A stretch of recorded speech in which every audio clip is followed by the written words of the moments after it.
Hello, everyone, and welcome to Nails and Beauty Talk. I am your host, Asia the Bird. To have a very special guest with us today, she is a nail artist. Please welcome Polished by Lolo. Hello, Lolo, and welcome. Hello, thank you so much for having me. I'm excited to chat to you today. Yes, absolutely. Glad to have you. So, I want to go ahead and get started by asking where you're originally from and tell us a little about your upbringing.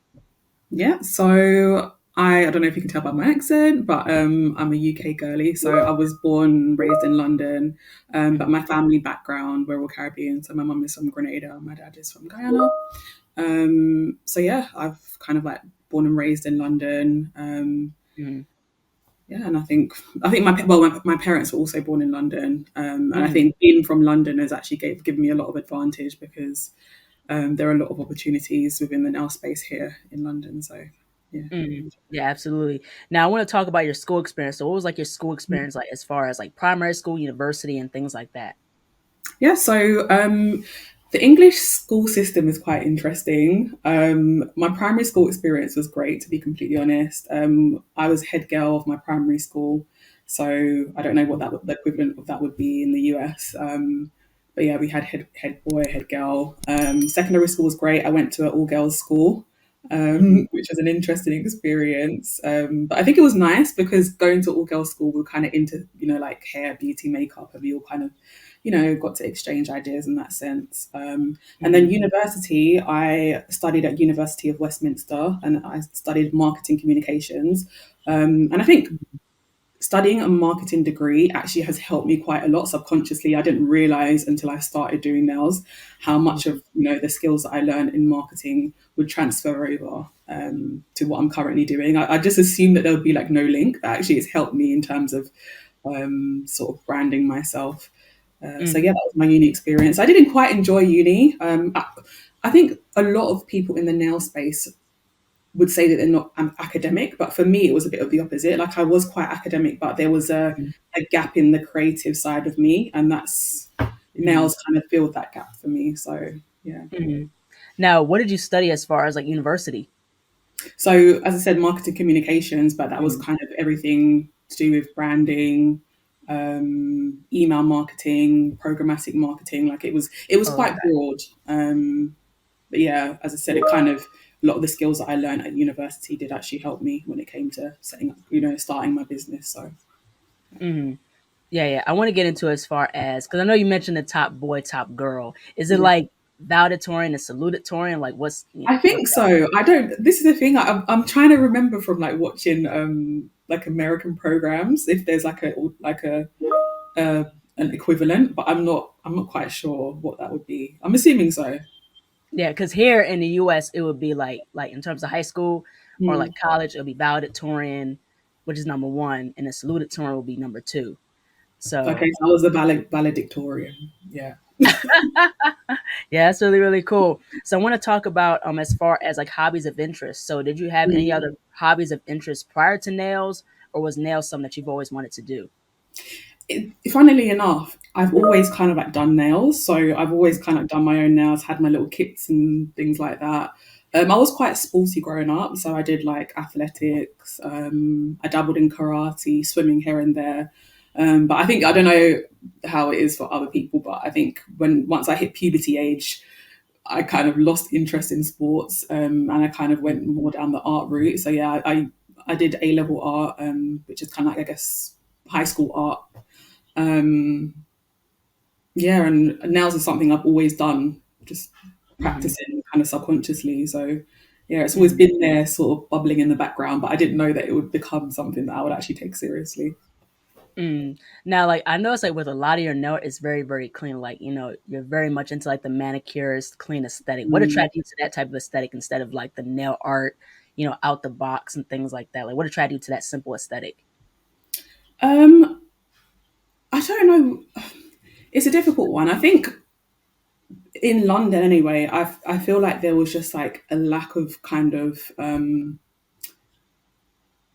just being able to achieve the basics really, really well. And so I Mm-hmm. think in general, that's where the kind of like growth of like the clean girl money has come Mm-hmm. from. Because I think people like when people think nails, they're used to like the crazy art and the designs, but Right. I think I was more attracted to the skill. and actually kind of Mhm. like nailing, clean cuticle prep and, Mhm. application.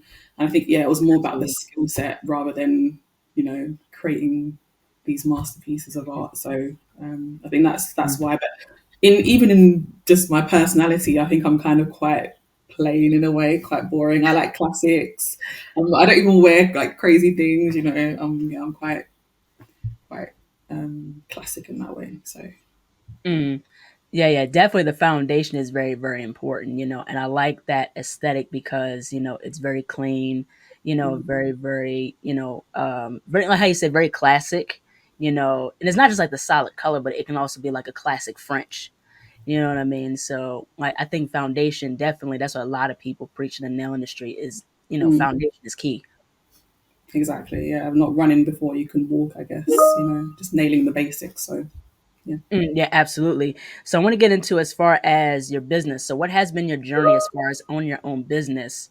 And were there any obstacles as far as you building your brand?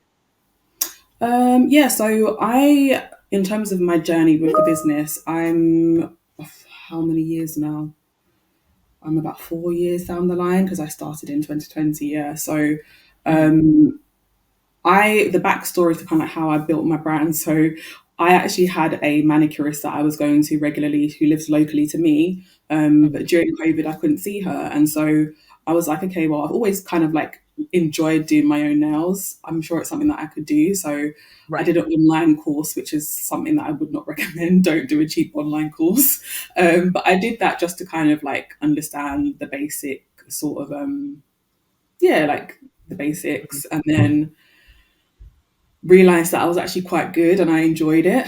mhm. And that's when the Instagram page came, and then I started to get people sort of asking and inquiring if I, would come to them or if I was based in a salon anywhere. So it's the growth of my business has been quite organic. It started from just something that I was doing as a hobby and something to fill my time during lockdown, and it kind of grew from there. And as I said, we're 4 years down the line now. Um, in terms of challenges in growing my brand. Hmm. I feel like every day is a challenge, to be completely honest. I wouldn't say Mhm, that there was one standout moment, but I think mhm. it's something that evolves. Like, for Right. example, when I first started, I was taking a lot of my clients via DM. And then I noticed that there was, that was taking up a lot of my time. And so the Mhm, challenge was there, okay, how do I streamline this? How do I make it more efficient? So then the booking system came.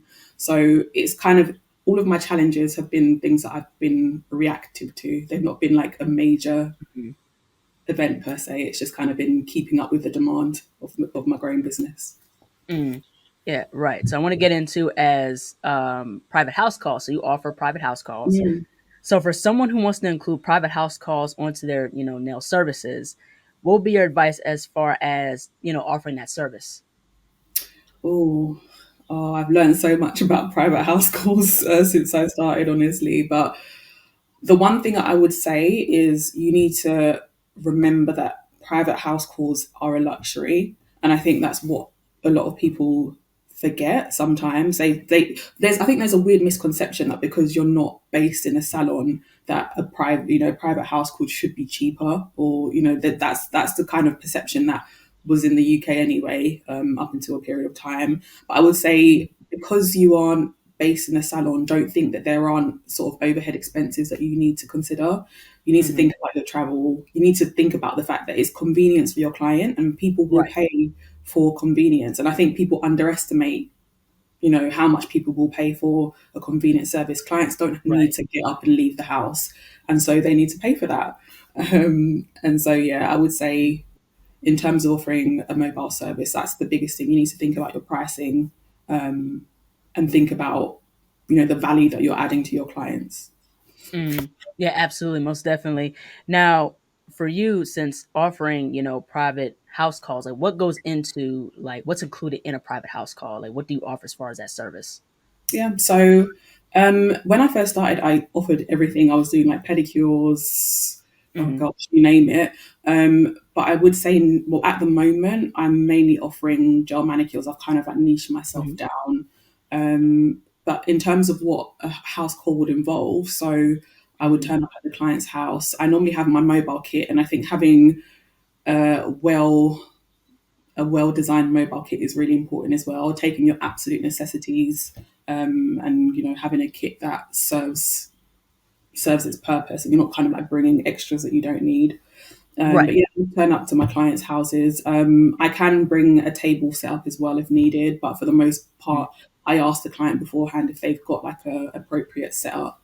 Yeah, Right. and then it's just business as usual, really. And I think that's what a lot of clients enjoy. It's like having the salon experience come to them. So yeah, nothing apart from me bringing everything to them. There's nothing different that my clients would expect that they wouldn't get in a regular salon, which is I think Mhm. part of the magic of house calls.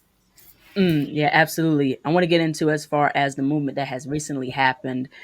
So in the UK, where you are, there's been a lot of conversation surrounding pricing, Mm, understanding worth and value as far as nail art and nail services, pricing what you're worth. So the Nail Tech Org, which is an organization organized, created by Amy Guy, who's a nail artist. mm, She recently created a day for nail techs and nail artists called National Nail Tech Price Increase Day. So, what is your take on the current movement in the UK nail industry? But what has been your experience as far as pricing your nail art and nail services? mm. My overall thoughts is it's so overdue. Um, just kind of comparing pricing in the UK to other countries, like even in Eastern Europe, and in America as well, we are light years behind in terms of pricing. And I really support what Amy is doing. Um, I think it's been a difficult one because our pricing has been cheap for so long. I have kind of like noticed that some people are very sort of supportive of the changes, but there Right, are I have also seen another rhetoric which is um, basically people who don't understand the cost behind what it takes to run a nail business and make it successful and make it profitable. right. And I think part of part of us kind of like improving the pricing is making people aware of actually what goes into running the business. And I think the more transparent that we are about all the overhead costs, the electricity, you know, pensions, covering sick pay, all of that kind of thing, the more transparent we are about that, I think the more people understand why we have to do this. But yeah, it's something that I fully support, and I'm lucky in the sense that when I first started my business, I was charging quite cheap in the beginning, but I quickly realized that Mhm. that needed to change, and I made that transition quite early on in my business. But I think Right. that there are some people who really struggle because they don't want to lose clientele, or they're worried that they're gonna like put people off, or they worry that they're not worth what they want to charge. Mhm. But I think the longer that you leave your prices cheap, you can potentially attract clientele which are not good because they're just looking for a bargain, right? Right. Um, so yeah, there's positives and negatives to charging cheaply, but I would say that yeah, what Amy's doing is amazing, and I'm really glad that it's kind of like building momentum. I really support that. Yeah, absolutely. I'm glad that like there's a movement down there as far as charging and pricing nail services because Mm, it's definitely I definitely agree with you guys. Like it's definitely much needed. Because from my understanding, like nail techs were making below minimum wage, as yeah. far as just in terms of just with business and services and stuff like that. So I do believe that it is far overdue for you guys as far as price, and I believe that you guys deserve it because y'all work hard, y'all service clients every day. Why not charge 80 to over $100 for a simple manicure, or like even with just the crazy nail art, you know what I mean? Exactly. Even with here in the US, like there are some people that that I've interviewed that are that are nail techs here that say like, hey, I'm still trying to figure out the pricing, in terms of my nail and nail services. It is Mm, kind of hard, and when I first started, when I was doing like nails and stuff, like I would charge like 20, 30 or so bucks, you know what I mean? But it's like, now that my skill has, elevated, and the more that I've learned about pricing, understanding worth and value, it's like, yo, I have a right to price much more. So I think that's definitely something that I'm glad that there's a lot of talks around this topic now. Yeah, 100%. And as I said, like I one thing that I've noticed is, nails have come so far since the Right. early 2000s. People are Yeah. expecting more. The Instagram trends have changed. People want cuticle work now. People want, all this flashy stuff, and it's just like, but you can't expect to then pay the same price as what you paid 10 years ago. We have Mhm. to progress and we have to move on. So yeah, glad that we are taking some inspiration from our American counterparts and yeah, starting to charge our worth. So yeah. Mm, absolutely. So I want to get into as far as nail products. So what has been some of your favorite nail products to use for your nail services? Oh, honestly, it's kind of changed as the years have gone on. I think part of that is kind of learning, doing my research, and also the more niche that I get with my services, some products have kind of naturally phased out. I would say at the moment, I'm really enjoying like Russian manicure is like my vibe at the moment, Mhm. and so I really love tool- like the tool range from Starlex, so like the cuticle nippers, the scissors from Starlex Mhm. Pro, which is a Russian brand. They are amazing. And I think, yeah, they're just like no nonsense. Like they just get the job done and they're affordable as well. So I love those. Um, in terms of gel, I would say Biosculpture Mhm. gel has been a brand that I've used since I started my career. And again, it aligns with like the ethos of my brand as well, kind of like the very clean girl look, healthy sort of manicure. So I love Biosculpture. Um, yeah, who else? I'm honestly always open to I'm always open to using new brands. And one thing that I've Right. noticed, which I don't know, is the same. I don't know if you've experienced this as well, but in the UK, we're kind of very like one brand focused. And I've noticed that with American nail techs, they use multiple brands. That they might use like a Mhm. different brand of base coat and then like a different brand of top coat, and Yeah, they yeah. experiment a little bit more. Whereas we're just like, oh, we just use this brand and that's it. So that's the place I want to get to. But yeah, right now those are the two brands that Mhm. I'm really enjoying. Yeah, yeah. Here in the US, yeah, we do like use like a lot of different brands, Mm. top coats, base coats, colored polishes and things like that. Yeah, we use different brands. I think you've got more options to be fair. Well, I would say I think D&D is it D&D? Yeah, D&D is a brand Yeah. that I was using a lot when I first started as well, which I think is quite popular in America. And I want to also dip my toe into Cocoist. That's another brand that Mhm. I'm so yeah. Yeah, yeah. I heard Cocoa is very, very good. Yeah. Yeah, I want to get into as far as the nail industry. So, in terms of the nail industry, what are some things you like about the nail industry, but also what are some things you think the nail industry could be improved on?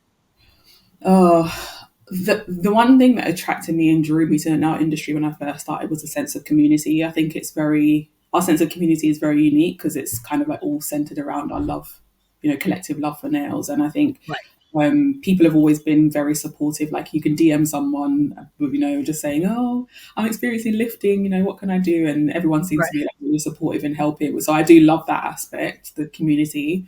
Um, I would say things that could be improved. For me as a black woman, diversity is always going to be up there on my list. Agreed. And I think that it has improved since I've started, but I think there is still like a long way to go to kind of like make sure that we're being given, similar opportunities, and we're kind of having similar levels of exposure. So Mhm, yeah, for me, that's always going to be something that's going to be on my list. mhm. Now, if you had a top 5 list of your favorite nail artists, who would they be and why? Oh, I have so many, but the ones that stick out to me, I really love the Daily Nail. Her name's Sam. She's a UK based artist. I love her work. Um, she's been in the industry for, I want to say, like over 10 years now. And I think she just built so much knowledge in that time. And you can see that in her work and the progress of her work over the years. So I love Sam. Another Sam, Samantha Haste, who is also a UK-based nail artist, Prince by Sam. I love her because she's just recently started a whole online community called the Nail Dates. I don't know if you've had a chance to see that, but yeah, it's an online learning platform. But it's not only about sort of like nail learning.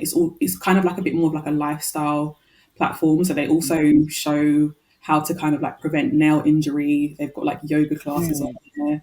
They've got like pricing calculators on there as well. So I love what she's doing in terms of her contribution to the industry. Mm-hmm. Um, Julita buff her nails. Love Mm-hmm. her. I'm like I know her personally as well, so that's kind of part of the reason why I'm suggesting her. But also, like her work is amazing. She's really good at nail extensions as well, and that's something that I've always admired about her work. Mm-hmm. Last two, painted by Jules, another Mm-hmm. UK nail artist. The reason why I admire her is because she's kind of, as a black woman as well, she's kind of like entered into like the luxury market, and I think that Mm-hmm. kind of what I aspire to do. So I look to her a lot for inspiration. Is that four? Yeah, the Yep. last one, or who would I say for the last one? Corinna Bianca. She's also a UK Mhm. based. And yeah, she's got a very similar like aesthetic to mine, clean girl. And yeah, a lot of my peers, to be completely honest. Yeah, my peers. Yeah, it's cool. Now I want to get into as far as the future. So, where do you Yeah. see yourself in the next 5 years from now?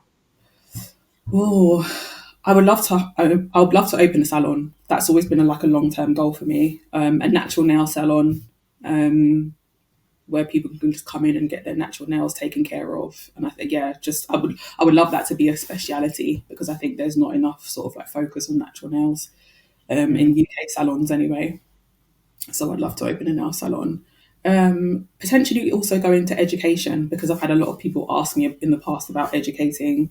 The only reason why I haven't done it so far is mainly just because I take education seriously, and I think I would hate to like pass on any bad habits to people. So I want to make sure that if I'm gonna, be teaching people, that I'm giving them the right information and that they Right. can go away and feel equipped, with enough information to actually improve their work. Because I think Mm-hmm. education is something where I've seen a lot of people offer education, but Mm-hmm. I think it needs to be of a certain standard to people for people to Right. feel like they're getting what they pay for. I think Mm-hmm. that's really important to me. So yeah, I think those are my two goals for the next 5 years. I think.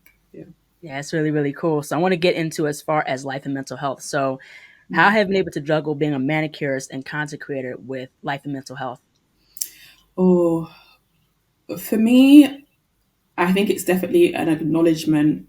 I have to acknowledge the amount of time that I'm spending doing things, Mm-hmm. and kind of like always giving myself time off because I think, Mm-hmm.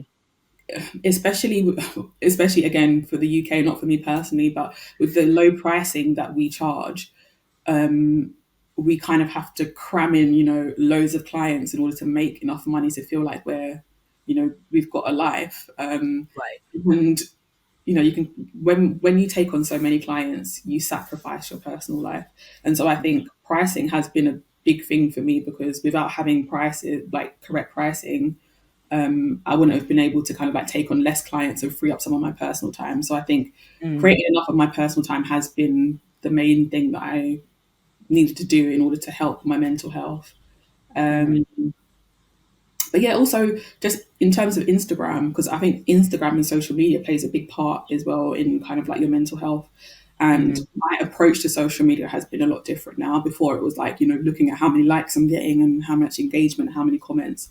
Whereas Right. now, I'm thinking about when I'm posting, who am I posting for? What am I Right. trying to achieve? And when you remember your audience, it takes the pressure off of the social media aspect for me, which has helped a lot with my mental health as well.